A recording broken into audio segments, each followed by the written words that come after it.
Hi, I'm Dr. Christy Goodwin, a neuro-performance scientist, speaker and executive coach who learned the hard way that chasing success can come at a cost. After burnout landed me in hospital, I made it my mission to help ambitious women who are done trading their health and happiness for high performance. On Spacious Success, I share science-backed strategies and real stories to help you flourish as a female at work and beyond so you can stop paying the success tax. So if you've been around here for a while, you know I have a love of neuroscience, and today's guest shares that same passion. I first met our guest, Dr. Sarah McKay, online when we were both doing an online business course called B School. Then we realised we live locally, and since then we have crossed paths many times, both figuratively and literally, often bumping into each other at the local netball courts or path tracks. Sarah is a neuroscientist, a science communicator, which is a very rare but powerful combination. She takes complex brain science and distills it into what's practical, digestible, and genuinely useful. She doesn't bury it in jargon, and it's not hijacked by any hype. In fact, she loves debunking the hype, especially social media hype. Because let's be honest, neuroscience can feel like it's often locked behind academic paywalls. So this conversation is going to be the antidote to that.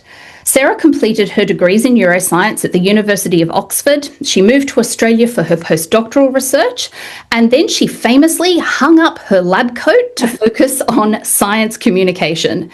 She's the founder of Think Brain. She has presented on ABC Catalyst. She's delivered a TED Talk on the surprising neuroscience of afternoon naps. And I'm sure we're going to cover that today. And she's a regular voice across print, radio, podcasts, and television. She's the author of 3 brilliant books, the Women's Brain Book, Baby Brain, and her latest released, Brain Health for Dummies. Before we dive in, I want to personally say to Sarah how grateful I am to have her on the show. Her work has helped many people, myself included, stop to gaslighting ourselves and start understanding what's actually happening in our brains during the messy, I'm going to say magical, and often misunderstood seasons like puberty, pregnancy, perimenopause, and menopause. So this conversation is going to be for any woman who's ever thought, is it just me? What's wrong? When she's forgetful, she's overwhelmed, she's scattered or snappy. Spoiler alert, it's not you. It's not a flaw, it's biology, and it's time that we talk about it. Welcome to the show, Dr. Sarah McKay. Oh, thank you. That was a nice intro. That's like taking me back. I forgot that was how we met. It was. I haven't thought about that in a really long time. It was. Back in the digital days. Gosh, wow. I would like to start with this fabulous book. You can probably see mine has been well loved and is dog-eared, the Women's Brain Book. And in this book, you outline how our female brain changes across our lifespan, from puberty to pregnancy, postpartum, perimenopause, and menopause and beyond. And can you give us a really quick overview of these stages and why we need to stop seeing these as deficit periods? Yeah, I don't know whether I can give a quick overview because I'm always very long-winded, and that's like, how does the brain change across life? What's biology? What's experience? You know, is it Mother Nature or is it the patriarchy? I think brains, whether they be male or female, are constantly changing and adapting and responding and reacting to all of the things that happen to us throughout our lives, whether that be changes that take place in our biology. So I often talk about like what's happening in our bottom-up body. Our brains are constantly receiving information about what's happening in our bodies, interpreting that, and then guiding our bodies, whether it be like, you know, some basic physiological response like, you know, changing body temperature, digesting food, reacting or responding, you know, perhaps to hormones across the menstrual cycle, pregnancy, etc. There's so many ways in which our brains and our bodies are in this constant conversation, but our brains are also absorbing and perceiving and interacting with the information that comes in through our senses, through the world around us. And it's not some kind of mysterious force whereby the world around us interacts with our bodies and our brains. Essentially, it comes in through what we see, and through what we hear. And if something's close enough to us, we might eat it or taste it or touch it or smell it. But typically, our senses, are enabling our brain and our nervous system to make meaning of the world. And then because we're humans, our brain also doesn't just react and respond to our biology and the world around us. It kind of makes meaning. It tells stories. It's constantly interpreting and kind of this I often call that sort of the outside in world coming in, and then we've got these top down thoughts or feelings or behaviors or expectations, experiences we've learned, and our brain is interpreting what's happening in our body in the context of the world, and then often sometimes telling a bit of a story around that as well. And the brain is reacting and responding and changing across the lifespan. As girls and women, we also, we have these life experiences, but we've also got these, really quite dramatic shifts as we go through puberty. I mean, boys and girls go through puberty where there's a lot of physiological, biological, hormonal shifts taking place.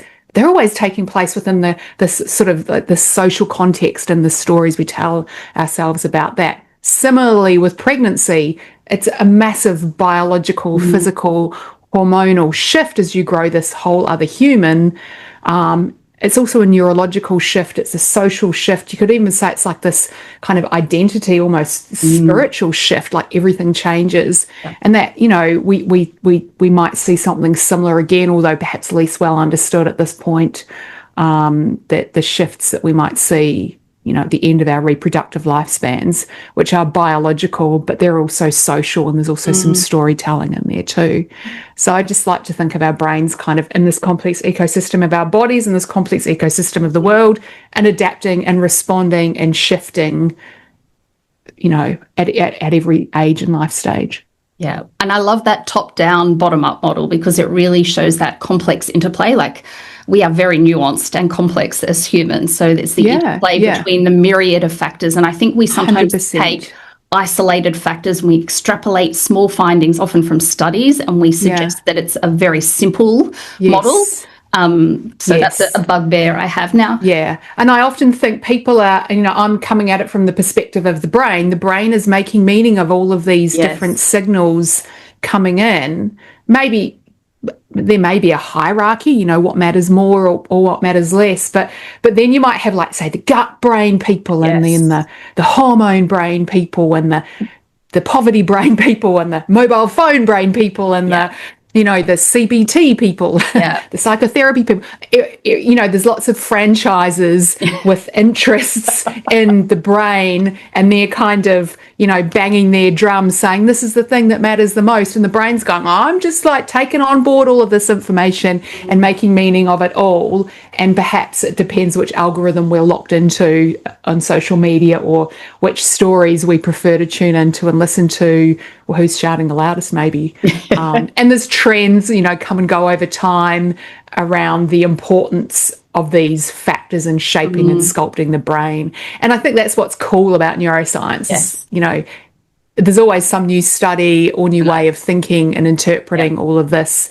So, there's a never-ending work to be done.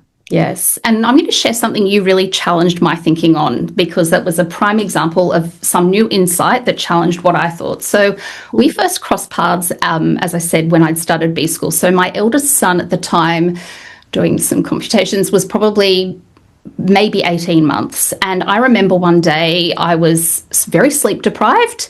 I was stuck in the trenches of matrescence, which is sort of that transition between... Probably weren't using that word then, though. Well, I wasn't. I had never heard of it. But now I look back and go, that was but that was matrescence, that transition into motherhood.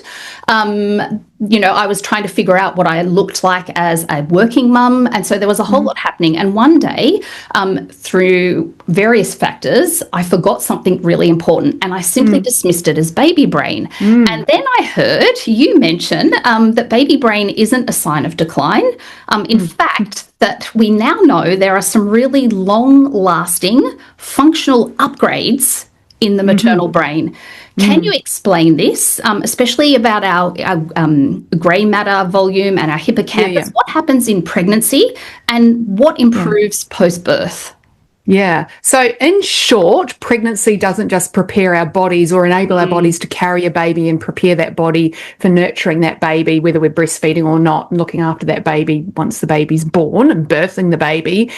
We've understood, and this is reasonably new, like in the scheme of neuroscience, since around 2016, 2017, when that first study came out from a research group in Spain, that pregnancy is reshaping and reorganising the maternal brain during the course, particularly during the course of a first pregnancy. It makes the brain incredibly plastic, and a lot of the changes are kind of reinforced, so to speak, by the act of mothering once the baby once the baby's born. And we've understood that the brain is reorganised and sculpted by pregnancy in other mammalian mothers, but we've really only had the evidence that it happens in human women as well, since, like the last kind of 5 or 10 years. And we're now gathering a whole lot more data and understanding, using different types of neuroscience studies, what these changes are. So in short, there's lots of changes to the structure of women's brains during the pregnancy, and then lots of changes as well to how those different parts of the brain connect and communicate and interact. The most striking structural changes to some regions of the grey matter, which is kind of like the cortex of the brain, whereby it gets slightly thinner during the course of that first pregnancy, and it's largely driven by we've now very well established it's driven by those hormonal shifts of pregnancy. And it's a little bit like and I'm very careful about how I describe that, because it sounds a little bit like we're saying, well, your brain is shrinking, the brain is wasting away. It is very similar to the same structural changes that we see taking place during adolescence in both males and females, whereby we see grey matter getting slightly thinner. And we tend to think, well, if you're losing grey matter, that's degenerational decline, loss is not a good thing. But the brain can be kind of counterintuitive like that. Sometimes when we see less activity or volume loss, it can actually mean that structure is refining and streamlining and almost kind of getting more efficient at doing what it needs to do. It's kind of getting rid of the superfluous and doubling down on what it needs. And certainly we've now established within this maternal brain space that this grey matter structural change is associated with a lot of aspects of social cognition. So thinking about what other people are thinking about what other people are feeling, deploying the right kinds of behaviours, and being able to interpret somebody else's needs. And if you think about what would be the reason for that in a maternal brain, it's pretty obvious. It's obviously to be able to interpret your baby's cries and deploy the appropriate maternal behaviours, we would call it if we were talking about other mammals. And the greater the structural change we see, the more, and this kind of feels a little bit awkward to talk about because not every human mother has the same kind of experience, but the greater the structural change, the more empathy or easily able a mother is to learn to interpret her baby's kind of needs and responses. Now, and I say learn to interpret because the brain becomes very plastic, and with the right social support around us, motherhood is not meant to be a sort of a solo activity. It's meant to be kind of a shared experience whereby we kind of learn how to interpret the baby's needs and wants. So the maternal brain is being kind of rewired and reorganised to deploy so-called maternal behaviours once the baby kind of comes out. And we've also now gone and looked at sort of we've looked at the structure, but we can also look at the functional organisation of the brain, and different types of imaging have shown that the maternal brain is more kind of flexible and responsive and efficient in its functioning than the non-maternal brain, whether that be compared to women who are not mothers or perhaps even males or the fathers of those same babies. And then, of course, so we've got the changes that take place during pregnancy, we've got structure, we've got function. And then we've also got, I suppose, kind of knocking up against that, and which feels paradoxical, and I suppose what you said you experienced, is the feelings that we have about how well our brains are working during pregnancy and then in early motherhood. I'm saying we've got streamlining, reorganisation, efficiency, brains are getting better, but it doesn't necessarily feel like that for every woman. And 4 out of 5 women would put their hands up and say, well, I have baby brain, my brain isn't working the way it used to. And that's really, my second book was called Baby Brain, because I wanted to interrogate that idea. And interestingly, I never experienced baby brain during my pregnancies or early stages of motherhood. And I could never get the idea out of my head. I'd also never heard of it. I didn't know what it was. I'd never heard of the concept. I don't know how that passed me by, but maybe because I was a neuroscientist, it wasn't a thing I talked about. And I never experienced it. And I thought, well, I wonder, did I just approach this phase of life with a different interpretation of, instead of going, well, I have baby brain, my brain isn't working, well, I am tired, or I am anxious, or I am distracted.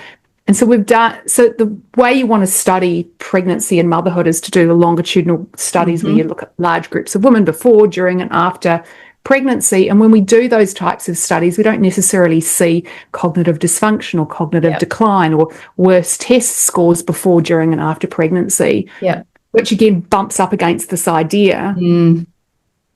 I feel like my brain isn't working on. The scientists are going, well, your test scores are okay. People have gone in and interrogated that paradox, and found, the worse sort of social support, the worse sleep, the worse you kind of subjectively perceive yourself as coping, even in the light of cognitive test scores are fine, the worse you will interpret that. Another way to think about it, which is supported by neuroscience but goes back like many years, is this idea of maternal preoccupation, is that your first baby, like the baby comes out, you can't think of anything else. You're consumed by that baby. You're not going to remember where your husband's socks are, where, whether you bought bananas, the emails. Biologically, you're focusing in on your baby. Every, ounce of your soul is focused on that baby, because that's what your brain's been reorganized to do. And so we think about the things we've forgotten as deficits, because we've been taught, got a female brain, you add some hormones in, it's dysfunction and decline. So we default to that story if that's what we've been told, instead of going, hey, actually it's around the cognitive capacity I've got to pay attention to the baby and forget about the other things which are less important. So the more well supported women are, the less they kind of experience this. So it's not a cognitive deficit. Rather, it's the brain focusing on what it's been biologically primed to do. And I love that there's now science to challenge that dominant deficit model across many things, but particularly about, baby brain. You touched on it when you were speaking there. Is it pregnancy or parenting that causes structural brain changes? Can you talk a little bit about the cortical volume reductions in men who transition to first-time fatherhood? And what does that mean for us? So whenever you do a podcast with a guy, that's the first, they always want to talk about themselves. Usually they want to talk about the dads, not the mums. So the study that came out of Spain, which was the very first study that was done, first author was Alcelina Hoxima, Susana Carmona et al. When they kind of designed that study, they were very smart, so they decided to compare the brains of women before, during, and after their first pregnancy, and then they also got the fathers of those babies. They were all heterosexual couples. So they scanned the father's brains as well as kind of a control. If we see changes, is it due to becoming a parent? Is it due to parenting, or is it due to pregnancy? It's now very well established and being repeated multiple times. It's pregnancy and it's the hormones per se. However, if you just zoom in and just look at the brains of the fathers, do we see any structural changes whatsoever? And as over time we've kind of gathered more men in, and we've got kind of a bit more power in numbers. And if you just look at the male brains, some male brains do show some structural changes, but they're nothing compared to this massive structural change we see in the female brain that's driven by pregnancy.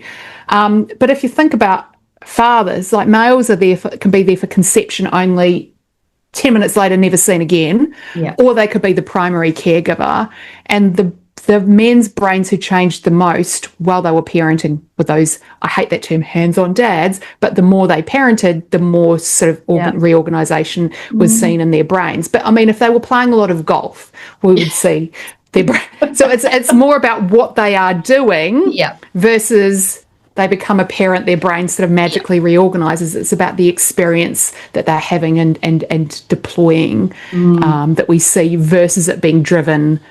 So we could say the men's brains are being changed by the patriarchy, whereas the women's brains are being changed by Mother Nature and then reinforced by the act of parenting. Interesting. So I want to pick up on something now called the mental load. I have a friend who has another term. She calls it the mother expletive load. And I've heard you, actually I read something that you said it's not your hormones letting you down, it's the systems and structures we're navigating. I'm not sure, I think it was in 2025, you shared a brilliant Instagram carousel. I'll put a link in the show notes because I loved this one. And you said baby brain isn't actually about neurobiology at all. It's about the unequal mental load and emotional labour that mums carry for their families. Your maternal brain isn't broken. Hallelujah. You've been told to expect deficits. Baby brain is your greatest strength. Can you talk a little bit about Darby Saxby's study about the invisible load? Can you unpack it from a neuroscientist and a mum's perspective and a female's perspective too? Yeah, and this comes back to, I suppose, this paradox, this idea that women feel like their brains aren't functioning the way that they used to do. But if we go in and do cognitive testing, we're not picking up a deficit or a decline. And so what's the kind of the gap? What's going on between the subjective experience women are having and the objective measures where we're saying you're fine, like I can't cope. And a lot of that can be explained by this idea of this kind of emotional labour, the mental load, the kind of, you know, you're expected to do everything the way that you're used to, as well as parent this whole new baby. And so there've been studies done kind of looking at the degree of subjective experience that women have around the degree of baby brain that they have and how closely related that is to the degree of, you know, the mother load or whatever your friend calls it that women carry. And most women, we don't need to explain that to most women because we kind of understand that. And this is this idea we've only got, we do have a limited degree of cognitive capacity. Yes. And particularly when you're a first-time mum, and particularly in those first few years of parenting, you are cognitively consumed with everything baby and all of the other things. We're just trying to do it all. And we often then, if we forget something, instead of going, actually, maybe I forgot that because there's just too much going on, I can't do it all, we default to blaming our brains. And that just suits everyone else, because that means we don't need to look for the external reasons and the support structures that we need. We've just been primed to blame our little mummy brain. There's nothing anyone can do about mum brain. And so, you know, that kind of and the neuroscience is supporting this story quite nicely. Well done. Well, thank you for sharing that, because I think that's a really dominant narrative I hear around a lot of women, and we often lament the fact that women are disproportionately still in 2026 carrying the mental load, the emotional load, the kin-keeping role in families and workplaces. Now we've got some new research that's telling us that women are disproportionately absorbing the digital load. They're the default parent in the WhatsApp group. They're the one that has the first line of communication from the school, and there's 17 emails they fire at you every day. So I think I agree. I think we need to look at the broader systemic factors and distribute 100%. That mental load more evenly. 100%. And women will just go, well, it's me and my dumb little mum brain. And it's not. And then everyone goes, fine. Yes. You dropped the ball. It must be your neurobiology. Yeah. No, thank you that was one of the best posts I've seen, and I really appreciate you sharing that, because I think it really challenges, as I said, that dominant deficit default model that we often have. Now I'm going to talk about the big topic that is doing the rounds on social media. I think we'd all agree that perimenopause and menopause are having got invented, apparently. A hot... You've got to find ways to stop it eating itself, don't you, your brain? Yes. There they're having a moment on social media. And don't get me wrong, I love a funny menopause meme that I send to the girls group chat. For some of us, it's been a wild ride. Can you actually tell us what's happening in the female brain during perimenopause? Goodness me. In terms of the overall sort of structural changes, what's happening in terms of structure and function, the story's still quite fuzzy. We're not entirely sure what we need, because what we always need is good longitudinal studies. So I said that with pregnancy, follow women before, during and after pregnancy. 9 months is a bit easier to do a longitudinal study than perhaps 9 years. Yes.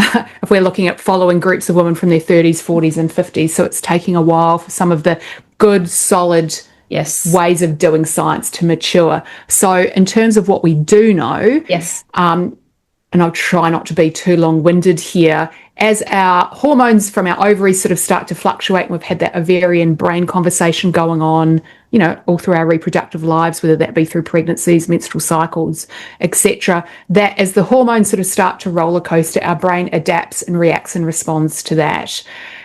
Interestingly, our reproductive lives are tied very tightly up with our body temperature and our thermoregulation systems. And so one of the kind of cardinal signs, I suppose, or most obvious symptoms of perimenopause that we understand from a neurobiological perspective are those changes in thermoregulation, or so-called vasomotor symptoms.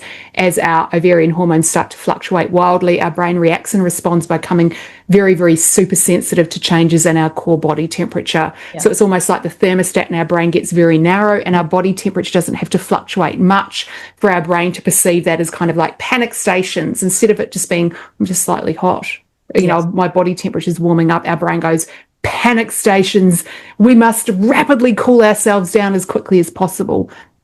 So it activates this cascade of physiological and behavioural responses to cool us down. So we vasodilate, we sweat, that's that kind of hot flash, and then we behave in ways, we take all of our clothes off to cool ourselves down. When we are asleep, the physiology kicks in, but the behaviour doesn't. And so then your brain has to go, we need to wake this woman up to cool herself down. And so then sometimes we get this kind of surge of adrenaline through our body to wake ourselves up, to throw the covers off and to cool down.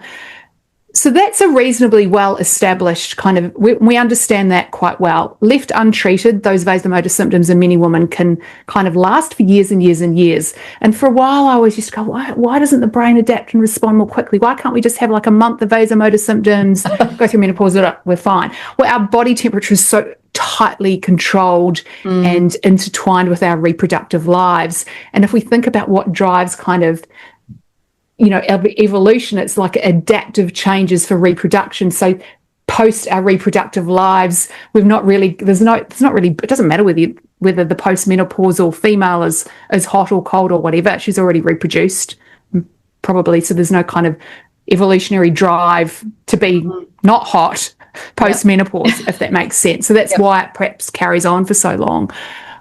We think about if we know our body temperature and our sleep are intimately entwined, both that waking up to cool down if you've got a vasomotor or a hot flash. You do that for days, weeks, months, years, you feel terrible. Even if those hot flashes aren't consciously waking you up, they will be disrupting your sleep architecture, those kind of nice, you know, patterns that we want to see, or we go into deep sleep and up into REM and back down. That sleep architecture can be disrupted by changes in body temperature. We know about that when we're younger. We know when it's a hot summer's night here in Sydney, you haven't got aircon in your house, your sleep can be weird. You can have weird, crazy dreams, or it's harder to fall asleep, or you wake up because body temperature and sleep are entwined in all humans. So we can disrupt sleep architecture, so we can wake up the next day going, well, I didn't wake up, but I feel underslept. I don't feel like I had good, solid sleep. Disrupted mood. Disrupted mood. And then, of course, we've got brain fog. Then we've got anxiety. We've got depression. It's like the domino falls down. We're not entirely sure, I suppose, here, what's the first domino to fall. Is it all around thermoregulation and sleep and the things kind of cascade from there? Or is there some other impact of the dropping levels of estrogen that are having an impact perhaps on kind of brain energy and metabolism, which has a knock-on impact on experiences of brain fog, anxiety, depression. Is anxiety, and this is what I've been thinking a lot about, that kind of, even before perhaps you're getting massive vasomotor symptoms, the reaction of your brain and your sympathetic nervous system to maybe these slight kinds of changes, the sympathetic nervous system is kind of firing off overnight. Yeah. I don't like using the words fight or flight because it makes it sound like the only time your sympathetic nervous system comes on is when you're being chased by the tiger, whatever. It's like a dial, it kind of switches on, but it's kind of more on than off as you're going through perimenopause. So you kind of like levels of anxiety start to rise because your nervous system is slightly hypervigilant. Yeah. And then once you sort of start to feel a bit like nervy and anxious, perhaps because it's driven by your physiology, your brain just starts filling in gaps and looking for stories. And if you're like, I don't know, 45, you have a family, you have a job, it's not going to take long till you can your brain goes, oh, well, that's the reason why I'm feeling nervous. Like your brain will find a story to tell itself about why you're perhaps feeling worried, even if it is arisen from your nervous system biology. The brain will make fill a gap in with a story, and then that might then make you feel more nervous, and so it becomes kind of like the cycle of anxiety. So there's this kind of perfect storm of changes that are taking place whereby our hormones are kind of changing how our brain reacts and responds, how our entire nervous system and physiology are reacting and responding. Sleep and body temperature are tied up in that.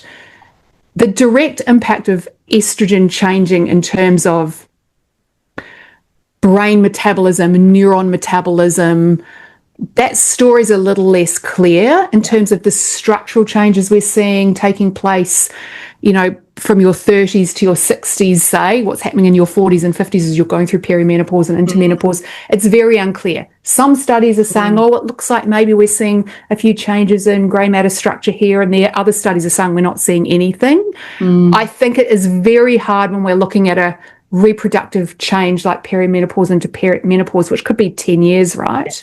You've got 10 years of biological aging happening as well. It is really hard to tease out, is this driven by hormones or is this driven by aging? It's a bit like looking at a 5-year-old's brain and a 25-year-old's brain. What's happened across those 20 years of aging also includes puberty, but it also includes getting older. This is what we need to wait for the longitudinal studies to mature, which is so boring. And then, of course, there's the whole HRT story. There's brain aging and Alzheimer's disease, and there's lots and lots of noise on social media right now about all of this too, which I think everyone's aware of. Yeah, can I pick up on that? Because in late 2025, I think it was, one of the menopause conversations that was being had online, and one of the neuromyths was a misconstrued, misrepresented study that suggested that your brain will eat itself if you don't go on menopause hormone therapy, or HRT as we sometimes refer to it. I think you'd agree this was a dramatic oversimplification of research, and it spread like wildfire on social media and the female group chats. Why do you think this kind of hype takes hold? Can you debunk the myth first and foremost? But why do you think these types of neuromyths, misconstrued research, get disseminated so quickly on digital platforms? That specific clip went wild because it was cut that way. It was from a longer podcast that, if you go and listen to the podcast, did, to be fair to one of the people in the interview, explain it in more detail. But it was literally, the podcast grabs were remixed and reorganized to make it sound melodramatic. One of the researchers was nothing to do with brains or neuroscience whatsoever. The other one knows more, but it was still cut to be dramatic and to shape the algorithms. Obviously, someone knows how to drive the algorithm with how they cut the clips. So that's the cynic in me talking about that. I woke up the morning after that kind of came out. I don't know, so many messages in my DMs So we understand when we're talking about brain metabolism and neurons, kind of, we always talk about what's the powerhouse of a cell. Think back to high school biology, it's the mitochondria. And what does the mitochondria do? It kind of, creates energy for cells to be able to, do what they do. Yeah. And in the brain, in the female brain, one of the kind of drivers of how brains turn, like, say, glucose into energy and make ATP for energy in the mitochondria is driven by estrogen. So we've got kind of other cells in our body kind of rely on insulin to take glucose up into the cell, but brain cells actually have like lots of other kind of mechanisms in place, and one of these is estrogen. And when estrogen drops in some neurons, though, the uptake of glucose becomes a little bit less efficient. And so what we're starting to wonder is that's kind of decrease in efficiency of neurons making energy something to do with why you might experience brain fog. Now, as part of that sort of exploration in rats, what they've done is kind of look post-reproductively, and most mammals die within a few weeks or months of going through menopause. It's just us humans that live on for longer. So you can almost kind of speed up extreme aging by looking post-reproductively in rats. And they found that in these post-menopausal rats, as an alternative form of glucose being brought into the neuron in the absence of estrogen kind of bringing it into the neuron, the neurons sort of cast around for different sort of sources of fuel to use. And one of those sources of fuel can be fats, which get turned into ketones. So our liver can make ketones, ketone bodies. There's lots of different kinds of metabolic pathways which can utilize ketones. And one of those is to break down nearby sources of fat. And one of those sources of fat is the white matter in our brain, or what we call oligodendrocytes, which kind of wrap around and insulate neurons. And in some of these brains, they started to see that the neurons were using the source of local white matter as a source of ketone bodies, and started to see sort of degeneration of the white matter, or what they call, this kind of catabolic breakdown. And the idea, I suppose, of catabolic breakdown in these aging rats' brains was taken to mean, in the absence of hormones, the brain eats itself. But one, the study was in rats. Two, this was looking at extreme aging. Three, it was not looking at hormone replacement therapy. And four, the extreme language used that your brain will eat itself without hormone replacement therapy was designed and then sold, pushed out into social media to drive people to that point. Clickbait. It was not based on a careful, thoughtful understanding of what, as science communicators, we should be doing. People working in the space of women's health should be carefully and thoughtfully translating the science into something that's actionable and meaningful, not scary and frightening. And this is where social media has just jumped the shark. It's like beyond the Fonzie's shark. It's just gone, it's like swimming in Sydney waters now, like the sharks are just eating everything. It's just so counterintuitive to how good, careful, thoughtful education of women should be done around women's health issues. So there's a really interesting biological mechanism that was shown in one study of aging rats that's been translated into scaring women onto hormone replacement therapy. The same people selling that story are the exact same people who will trash the Women's Health Initiative study from the early 2000s, how that scared women off hormone replacement therapy. If it is not okay to use scare tactics to scare women off hormone replacement therapy, we shouldn't be using scare tactics to scare women on. We shouldn't be using scare tactics when it comes to public health messaging. It sets my teeth on edge. Is there a way out of this? I don't know, because social media has just gone to the dogs. It's a beast, isn't it? Dogs, sharks. I don't know. It drives me bonkers, because I have spent so much of my professional career being thoughtful and careful, and what language do I use to explain this, and how can we educate without the hype and the fluff and the scare tactics? But there's people out there with zero ethics. And they're prepared to be loose with the truth. Loose with the truth, isn't that? And that makes for good clickbait, and it preys on our, our negativity bias as human. Yeah. So, and the people doing a lot of this, some of them I know personally, and I've talked to behind the scenes, and they will go, "Oh yeah, what you're saying is reasonable, but the means justify the ends." Is that the saying? Yeah, it's fine to promote, like, if it cuts through, it doesn't matter if it scares people. But I guess I don't think that's how health science and medicine should be having should be discussed. No. So another thing that's having a moment on social media, I think we'd agree that the world's gone mad for supplements, sponsored posts. I think that's been around for a long time, hasn't it? I'm not promoting a product, but this creatine. Oh, creatine, creatine just got invented too. Well, someone's creatine marketing has gone gangbusters in the last year. So it's doing the rounds on women's health sphere, and there have recently been claims that extra creatine can help ease menopausal and menstrual symptoms. Is this neurohype, neurofiction, or is it neurofact? Can you give us some real evidence about what the science is telling us about this particular supplement for women?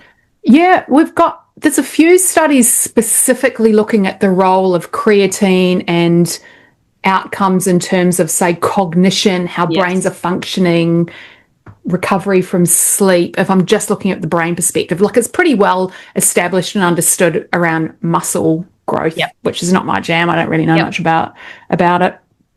The few studies that we do have that have come in are pretty small. And pretty limited, and are perhaps giving a little clue, which we need a ton more evidence until we start going, everyone should take creatine. No, that's not the right word. The proponents of creatine will be like, well, there's probably not that many downsides unless you've got kidney issues, so why not smash it down, and maybe there'll be knock-on effects. I think what is interesting is if we understand the neurobiological kind of mechanisms in play, which are kind of related to the brain eating itself story, and that creatine almost kind of sidesteps the need for the hormones to encourage the glucose to come into the neuron to make ATP, just kind of like creatine gets turned into a source of energy. It's kind of sidesteps a lot of the mechanisms which might be kind of a bit wobbly when you haven't had enough sleep, when you've got depression, when you've, you're training too much, when you're going through menopause, etc., etc. Whenever the brain and the body are under stress, not every metabolic pathway is going to be working well, and creatine can perhaps sidestep that. However, I don't think we've got enough data at all. We've got a few tiny studies to say everyone should be taking it and it's going to be the answer to everything. I was reading a study recently that was looking at the role of creatine as a kind of an adjunct therapy alongside cognitive behavioural therapy for people with depression. Does that mean everyone with depression should take creatine? No. It's very interesting, but I think it's, we have to perhaps, for something like creatine, it probably doesn't matter massively. Yeah. But if we're going to be loose and fast and loose with that, we're going to be fast and loose with everything. And I think it's more about being, and it's so boring to try and educate people as how studies are done. What's the difference between like a case study or an observational cohort study or a longitudinal study or a systematic review or a meta-analysis? People they haven't got the time. They just want the quick solution. Creatine does appear to have some benefits, and it's pretty easy to market. So, and as you said, few known side effects. I will say, if you haven't taken creatine before, what I hear from a lot of my coaching clients, or if you choose to take an acute dose, so sort of above that 10 grams, the 10 to 30 grams that sometimes people are encouraged to take, there are very pronounced, often digestive issues. I often say to people, don't take creatine on your first go or an acute dose before a job interview or before a first date, because it will not end well from a digestive perspective. And there's going to be a massive placebo effect in there as well, of course. There is with everything, like if you believe something's going to be beneficial, and that's why we need bigger studies that are being done. The one study that I'm mildly adjacently familiar with that was kind of looking at, I think it was looking at women's cognitive test scores. I can't quite remember, during menopause. I'm not sure. Don't quote me on that. And some of the test scores in some of the women in the study appeared to show a benefit of creatine over placebo. Yep. I'm not, I did kind of joke that I was going to start marketing, what was I going to call it? Fog off. I was going to start marketing women's menopause creatine supplements, Dr. Sarah's Fog Off. And I thought I'll be able to retire in like a year. I'm sure that'll like go gangbusters. Have a nice like pink tin. Nice. Would it have a daily dose of protein? The multitude of probably. I mean, just eat some chicken. I don't know. Like everyone just wants what are you gonna like if you're having all your like we can get creatine and protein from like food. We don't need to go and buy it in a tin. Yeah, you could cook some chook or some steak and eat some veg. It's probably going to be a little bit like the fish oil hype. Yeah, you might as well eat the whole fish. Yeah, we didn't evolve. To be getting all of our kind of nutrients and supplements from tins. We evolved to get them from the world around us, which is so boring to say. But it isn't. I often say we need to make data-driven decisions because there's so much, I often use the term infobesity. We're just drowning in information. How do we disseminate fact from fiction and hype from actual evidence-based practice? I sometimes think people are too tired to care. Yeah. So my last question before I've got two quick, are you right for time? Yeah, I'm good. I think that, correct me if I'm wrong, did a couple of your students create the Fog and the Fury podcast? They did, 5 of my students. It is a brilliant podcast, so please, this is a shout out because I've listened to that podcast. So the reason I love this particular podcast that I'm mentioning is that we have seen a surge in adult women being diagnosed with ADHD, often around the same intersection as perimenopause or the menopausal years. Why do you think now? What has, I've been reading a little bit about estrogen receptors. What do we know from a brain perspective might be driving this? Or controversially, is it that social media contagion effect where I hear and read other influencers, other high-profile females sharing about their recent ADHD diagnosis? Can you debunk that one? I think it's a combination of awareness and I don't want to say social contagion because that sounds so dismissive, but we've got, more awareness. We've got more access to diagnoses, more people kind of asking questions. And that was really what that podcast was about, there's not a lot of good, solid evidence, even reviews, studies out there looking at this kind of intersection of perimenopause, menopause, ADHD and women's brains in this time of life. So I teach a course called Neuroscience Coaching Network and it's to kind of it's primarily coaches, which is where word coaching comes in, to get them to kind of start being more thoughtful about integrating neuroscience into the work they do. And there was this group, we get them to do a group project, which sounds really scary, but it often has these amazing results. So this group of women were interested in this ADHD menopause question, and so did a podcast series where they actually went and interviewed not just like who's got the glossiest social media profile, but the researchers who are working in the space. Doing the research and asking, and each woman interviewed a different researcher, kind of talking about that. Somewhere here in Australia, somewhere in the Netherlands, other parts of the world, and I think they explore a lot of these questions. How much is a case of overdiagnosis or social contagion? How much of it is driven by hormones? How much of it is driven by awareness? What's that? What is genuinely going on here? And in the absence of very good evidence to date, what's happening next in the research and what meaning can women make of that? So I'm so proud of them for not just defaulting to the glossy social media kind of mavens, but talking to the people on the ground doing the research and being willing to be challenged and to be thoughtful about that. And that's, you know, I wish more people did what they did, but obviously I trained them well. Absolutely. Well, it was a really robust conversation, and as you said, it didn't come to conclusive, definitive answers, but it acknowledged the nuance in this topic. Which as I said, as someone who really appreciates rigor, I think we need to be having more of, and again, to empower women to make educated and informed decisions. Not to buy into fluff and hype. And just to give a shout out to that podcast, because a bit of what the work that I did with them before the podcast even started was what makes a good podcast conversation, what makes a good question. How can you take more of a journalistic kind of approach to who you're talking to, why you're talking to them, how to structure that conversation. You do it really well in terms of asking simple questions, not like a multi-part question, which is showing off how much you know when you ask the question, which lots of bros do.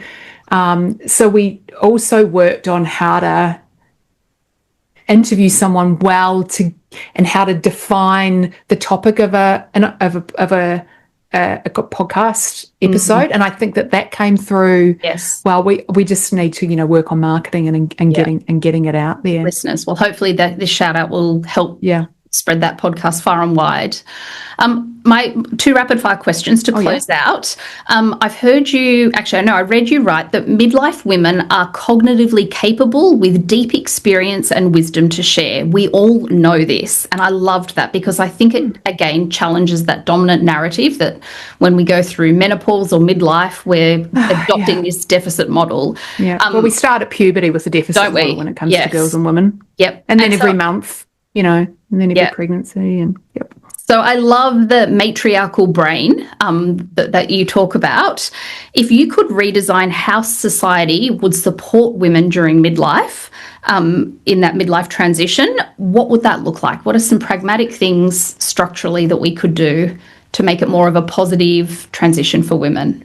I just wish we would tell better and more positive stories about women's brains and capabilities. And I don't think it's just about society supporting midlife women. I think it's starting from early childhood, how we talk about girls and women and boys and men and our capabilities and our brains, instead of defaulting to this brain is broken idea.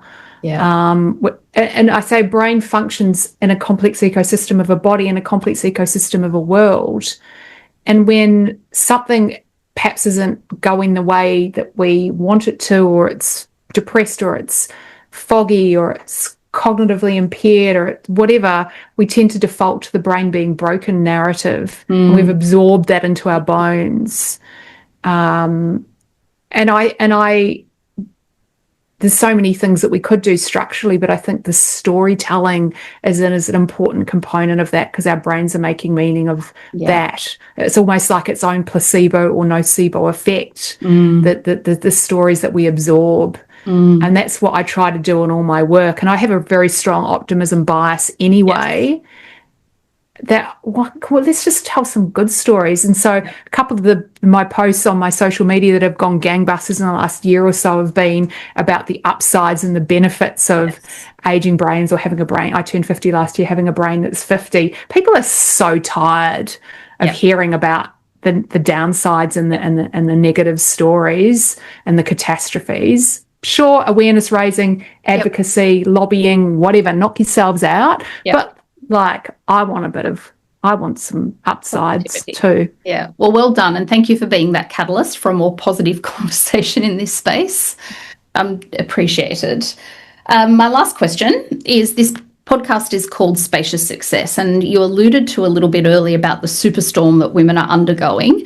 What is it that you have found works for you? And obviously we've all got differences, but what helps you with your well-being and your performance so you can keep going? I have a hunch I might know what you're going to say. What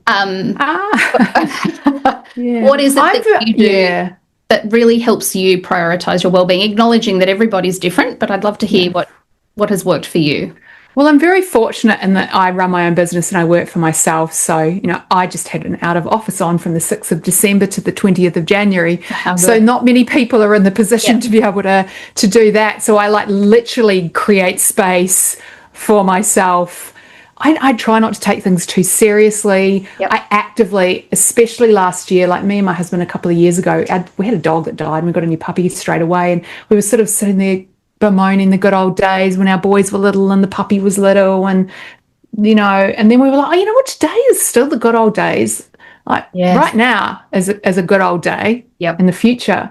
And so we're just trying to loosen up and have a bit more fun and a bit more space and just make the most of opportunities and try not to take things too seriously, because it's I do not need to engage with negativity. I can just create space for fun. So I do a ton of things that I enjoy. My boys are older now. They're heading off to university, final years of high school. Doesn't mean parenting teenagers is easy, but I just try and create as much space as I can to just wallow around and have a good laugh. I'm in a musical theatre group. Can't sing, can't dance. But I laugh so much every single week. Yeah. Doing, putting on those shows. I do lots of watercolor painting because I just really like painting pictures of little leaves and flowers. Have I got some here? Here's a pomegranate I painted earlier. Oh, stunning. I'm not interested. I don't put that out in the world. I just do it for my own little kind of thing. I used to swim far more in the beach because I'm from the northern beaches of Sydney than I have been in the last little while, because it's a little bit sharky, so that's a bit scary. But I'm also not people are like, you just got to be brave and get back in the water. And I'm like, no, not if it's... I don't need to overcome my fears. I'll just go and have a wee paddle. So I just try and make life easier, more fun, create space to just not be dramatic. Oh, I love that. There you have it, people. A prescription from a neuroscientist to go and have fun, play and connect. Yeah. Not that you need permission, but a good reminder. That's a nice sum up of what I just said. It is. Thank you for your time, Sarah. I really appreciate your insights. Listeners, if you haven't purchased, this is probably my, not that you should have favourites, but I really loved the Women's Brain Book. But Sarah has, as she said, Part 2, version 2. Version 2, sorry, this is version 2. Yeah, I had to update it because so much has happened. Which is a quality problem to have. Yeah. Sarah, can you tell our listeners where else they can find you and the work that you do if they're interested in learning more about the neuroscience communication work that you offer? Yeah. Well, if you want more of a positive spin on midlife brains than you typically get, follow me on social media. Yep. So I'm Dr. Sarah McKay, I think, on Instagram. So drsarahmckay.com is, the website portal into my professional development courses, my books, my social media.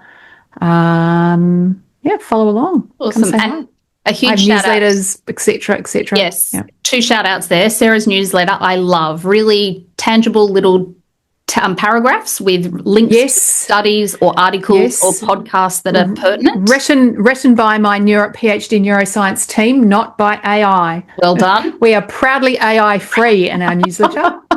And also, one of my team is a conscientious objector to AI, so she comes across brilliant summaries. They're really succinct and they pique your interest. There's always a hyperlink to go and dive in deeper. So a shout out to Sarah's newsletter, but also to Sarah. I'm a huge fan of her Instagram page. She shares, debunks the common myths doing rounds on social media. She shares really elaborate, detailed descriptions of studies that come out, and really bite-sized bits of information. So if, as she said, you're wanting a more positive slant on the female brain, Instagram. No catastrophes here. No. Stress-free zone. Yeah. Thank you for your time, Dr. Sarah McKay. I've enjoyed chatting to you. Oh, thank you. Pleasure.